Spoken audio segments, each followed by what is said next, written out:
Alright, welcome to a special midweek edition of Painting of the Week.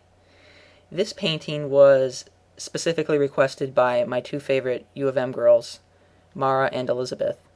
And when I first looked at it, I thought, well, this is kind of a goofy painting. There's not really much to analyze here. But there is a lot of interesting history behind this painting, or rather this group of paintings. So I figured that it was worth at least a short video. This first painting is the most widely recognized piece of art from a larger collection known as Dogs Playing Poker, painted by Cassius Marcellus Coolidge. And the title derives from the fact that the bulldog there in the front right is passing an ace to the dog facing away from the viewer, which then gives him four of a kind, so he's the friend in need.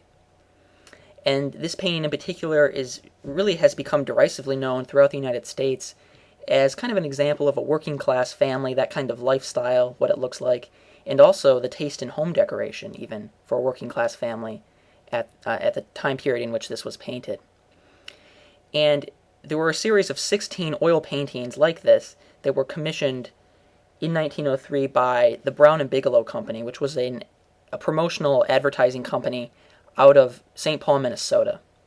And we'll just kind of scroll through the rest of the paintings here as I keep talking. There were 9 of them that Coolidge painted that were part of this larger collection known as Dogs Playing Poker.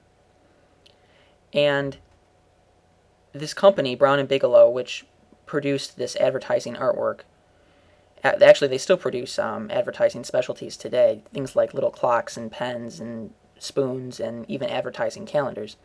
But Coolidge was hired specifically to paint these as advertisements for cigars. And the 9 of these that formed the Dogs Playing Poker collection, which was a kind of a theme that Coolidge is credited with pioneering, all basically feature the same basic theme of anthropomorphized dogs that are engaging in various human activities, for the most part just sitting at a card table and playing poker. And while the theme itself is sort of silly, I think was largely successful as an advertisement, at least in terms of the fact that these paintings are still almost universally recognized throughout the United States today, and there's so many little spoofs and variations on them that we see today in modern artwork. And in that way, they've really been very successful and are kind of fun paintings to look at.